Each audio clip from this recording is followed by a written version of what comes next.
हाय दोस्तों, आज का हमारा वीडियो का टॉपिक है why use a space heater in the motor. कहने मतलब दोस्तों, स्पेस हीटर का उपयोग मोटर में क्यों किया जाता है।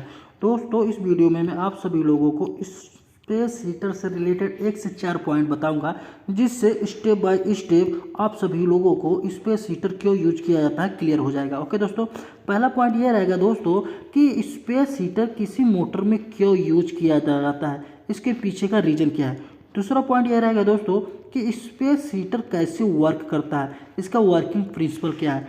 तीसरा पॉइंट यह रहेगा दोस्तों कि यदि स्पेस हीटर का यूज करने के कारण मोटर को कितने प्रकार के फॉल्ट से बचाया जाता है।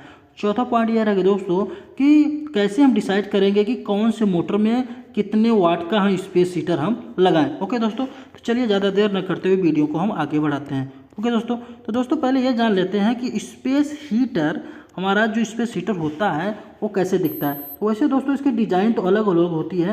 वैसे आज हमारे वर्कशॉप में एक मोटर का ओवरहॉलिंग हो रहा था, तो इसमें जो स्पेस हीटर लगा है, इसमें देखिए ट्यूब टाइप का स्पेस हीटर लगा है। ओके दोस्तों, तो दोस्तों आप लोग देखिए जो स्पेस हीटर लगा है, ये स्पेस हीटर हमारा जो मोटर के एनडी यानी नॉन ड्राइव साइड की प्लेट पर ये फिक्स है। ओके, यहाँ पे देखिए, यहाँ पर एक पत्ती लगाकर यहाँ से फिक्स है। और दोस्तों स्पेस हीटर की जो वोल्टेज जो सप्लाई है 230 वोल्टेज की इसमें सप्लाई है, और इसका जो वाटेज है पावर है ये दोस्तों 70 वाट का ये पावर है। ओके, अब दोस्तों ये देखिए मोटर का ये फ्रंट साइड मतलब हमारा ड्राइव एंड साइड है।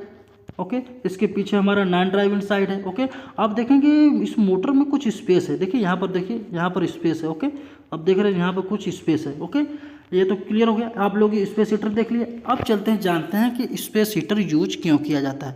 ओके दोस्तों देखिए, अब पहला पॉइंट मैंने क्या बताया कि स्पेस हीटर का उपयोग मोटर में क्यों किया जाता है। तो दोस्तों अगर इसका एक लाइन में मैं आप लोगों को इसका जवाब दूँ तो स्पेस हीटर का जो उपयोग होता है किसी मोटर को कंटिन्यूअस मतलब लगातार उसको ड्राई या गर्म रखने के लिए किया जाता है। अब दोस्तों लगातार ड्राई या गर्म रखने की हमको ज़रूरत क्यों पड़ती है, इसके पीछे जान लेते हैं। तो और एक सवाल आता है कि हम कितना गर्म रखें, अगर हमको गर्म रखें तो कितना गर्म रखें।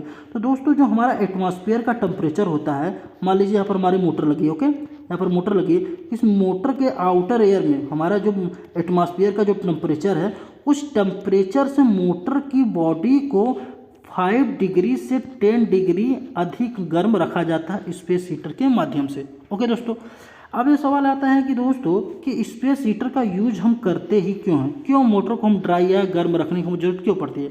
चलिए दोस्तों आपको बताते हैं। दोस्तों जब ह्यूमिडिटी के कंडीशन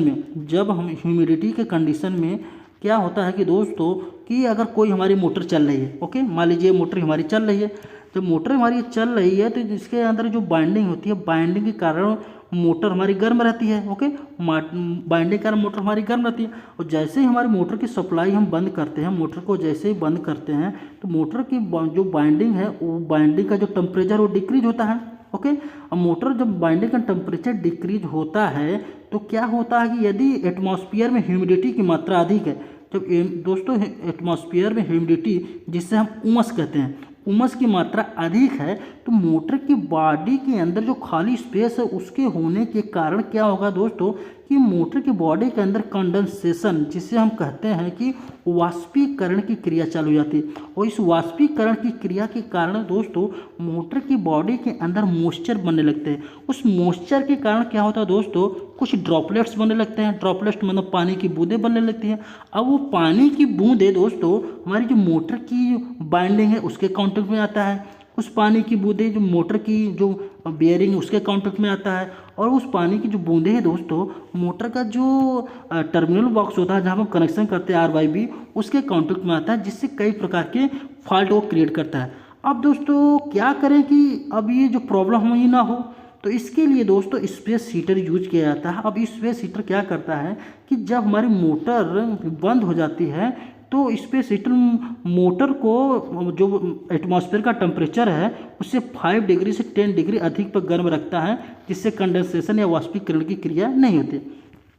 अब एक सवाल और आता है दोस्तों कि यह सबसे अधिक कौन से लोकेशन की मोटर के लिए उपयोग होता है। तो दोस्तों जो ऑफशोर होता है, ऑफशोर जहाँ से समुद्र में ड्रिलिंग करके तेल निकाला जाता है, या फिर हम मरीन लाइन देख रहे हैं जहाँ पर समुद्र में बड़ी बड़ी जहाज़ें चलती है, वहाँ की मोटर हो गई। तीसरा आप ये देखेंगे जो हमारा शिपयार्ड होता है, शिपयार्ड के अंदर जितनी हमारी मोटर लगी हैं। और दोस्तों या कोई जैसे हमारा कोई समुद्र, अगर समुद्र के किनारे कोई आरओ प्लांट है या कोई पावर प्लांट है, तो उसके इर्द गिर्द में मतलब उसके आस पास में जितनी भी मोटर हमारी हैं उस सभी मोटर में आप सभी लोगों को स्पेस हीटर का यूज होता मिलेगा। तो अब दोस्तों सवाल ये आता है कि समुद्र के आसपास क्यों वाली जगहों पर ऐसा क्यों अधिकतम मिलता है। तो अधिकतम इसलिए कि दोस्तों कि समुद्र के आसपास जो ह्यूमिडिटी होती है, ह्यूमिडिटी का स्तर बहुत अधिक होता है। समुद्र के आसपास ह्यूमिडिटी का स्तर बहुत होता है, जिसके कारण जो कंडेंसेशन या वाष्पीकरण की क्रिया मोटर के अंदर बहुत अधिक देखने को मिलती है। ओके दोस्तों, चलिए ये तो क्लियर हो गया कि स्पेस हीटर का उपयोग मोटर में क्यों किया जाता है। तो स्पेस हीटर का उपयोग मोटर को कंटिन्यूअस ड्राई या गर्म रखने के लिए किया जाता है। अब दोस्तों अगला पॉइंट देख लेते हैं हम कि स्पेस हीटर का काम कैसे करता है, मतलब स्पेस हीटर कैसे काम करता है। तो दोस्तों इसका वर्किंग क्या होता है कि जब मोटर को हम सप्लाई देते हैं, ओके, मान लीजिए मोटर हमारे 400 वोल्टेज ऑपरेटेड है, जैसे मोटर को हम सप्लाई देंगे, हमारी मोटर जैसे ही रन करेगी तो क्या होगा कि स्पेस हीटर की जो सप्लाई 230 वोल्टेज है वो ऑफ हो जाएगी, तो हमारा स्पेस हीटर वर्किंग करना बंद हो जाएगा। और जैसे ही मोटर को हम ऑफ करेंगे, जैसे ही मोटर को ऑफ करेंगे तो हमारा स्पेस हीटर की जो सप्लाई 230 वोल्टेज है चालू हो जाएगी और हमारा हीटर वर्किंग करने लगेगा। तो कहने का मतलब मोटर जब ऑन रहेगी, मोटर जब रनिंग कंडीशन में रहेगी, तब हमारा जो स्पेस हीटर है दोस्तों वह ऑफ कंडीशन में रहेगा, बंद रहेगा। और जैसे ही मोटर ऑफ हमारी ऑफ कंडीशन या बंद कंडीशन में रहेगी तो हमारा जो स्पेस हीटर हमारा वर्क करेगा। ओके दोस्तों, ये हो गया स्पेस हीटर का वर्किंग। ओके दोस्तों, अगला पॉइंट देख लेते हैं। अगला पॉइंट क्या है कि स्पेस हीटर का मोटर को कितने प्रकार के फॉल्ट से बचाता है। अगर स्पेस हीटर हम यूज करेंगे तो मोटर को कितने प्रकार से बताता है। तो पहला पॉइंट क्या है दोस्तों, प्रिवेंट द मोटर ग्राउंडिंग या डैमेज द बाइंडिंग, मतलब यह मोटर को ग्राउंडिंग या बाइंडिंग को डैमेज होने से बचाता है। अब ये कैसे होता है। अब दोस्तों जो पानी की बूंदें या मॉइस्चर के कारण जो ड्रॉपलेट्स बनेंगे वो हमारी बाइंडिंग के संपर्क में आएगा, तो दोस्तों क्या होगा कि जो IR वैल्यू कम हो जाएगा, जिसके कारण IR वैल्यू कम हो जाएगा या हमारी जो बाइंडिंग है वो डैमेज हो जाएगी। जब डैमेज हो जाएगी तो मोटर तुरंत ग्राउंड हो जाएगी। ओके दोस्तों, दूसरा क्या होगा दोस्तों, यदि हमारा मॉइस्चर हम हो जाएगा तो उसके लिए दूसरा प्रॉब्लम क्या है कि प्रिवेंट बियरिंग डैमेज या रस्टेड या कॉर्डेड। तो मतलब कि यह मोटर की जो बेयरिंग है उसके बेयरिंग को डैमेज होने से या रस्टेड होने से या कॉर्डेड मतलब कोरोजन, जिसे हम कहते हैं कि जंग लगने से बचाता है। क्योंकि कौन, हमारा स्पेस हीटर। तो दोस्तों जैसे कि हमारा जो स्पेस हीटर है उसकी जो पानी की बूंदें या मॉइस्चर अगर बेयरिंग के संपर्क में आएगी तो सिंपल सा फंडा जो हमारी बेयरिंग्स के बॉल बेयरिंग या रोलर बेयरिंग है वो क्या होगा, उसमें जंग लगना चालू हो जाएगा। ओके, जब जंग लगना चालू हो जाएगा तो बेयरिंग हमारी जाम चलेगी, जब जाम चलने लगी तो हमारी बेयरिंग क्या होगी, डैमेज हो जाएगी। और तीसरा पॉइंट क्या है दोस्तों, प्रिवेंट कनेक्शन शॉर्ट सर्किट, मतलब यह कनेक्शन को शॉर्ट सर्किट से बचाता है स्पेस हीटर। अब ये कनेक्शन शॉर्ट सर्किट किस बचाता है दोस्तों, मान लीजिए हमारे टर्मिनल बॉक्स है, ओके, यहाँ पर RYB हम केबल का कनेक्शन लाके किए हैं। अगर हमारा जब कंडेंसेशन की क्रिया होगी, वाष्पीकरण की क्रिया होगी, तब जब इसके अंदर मॉइस्चर बनेगा तो मॉइस्चर जो दोस्तों हमारा जहाँ पर हम कनेक्शन किए हैं उसके संपर्क में आएगा। और जो हमारा जो मोटर का टर्मिनल बॉक्स है इसमें थोड़ा बहुत अगर डस्ट रहेगा तो डस्ट के कारण क्या होगा दो, क्योंकि R फेस और Y फेस के बीच में हमारा क्या होगा, कंडक्टर क्रिएट हो जाएगा, जिसके कारण हमारा R फेस Y फेस आपस में शॉर्ट हो जाएंगे। ओके दोस्तों, तो यह स्पेस हीटर का हम उपयोग करके हम मोटर को 3 प्रकार के फॉल्ट से बचा लेते हैं। ओके दोस्तों, तो चलिए अगला देखते हैं। अगला क्या दोस्तों कि अगर कैसे डिसाइड करेंगे हम कौन सी मोटर में कितने वाट का स्पेस हीटर लगाएं। अगर दोस्तों यदि हमारी देखिए ये जो नेमा फ्रेम है ये हमारी वेग मोटर का नेम प्लेट है। ओके, उसके हिसाब से अगर हम मोटर का जो नेम प्लेट अभी देखेंगे सब कुछ मिलेगा।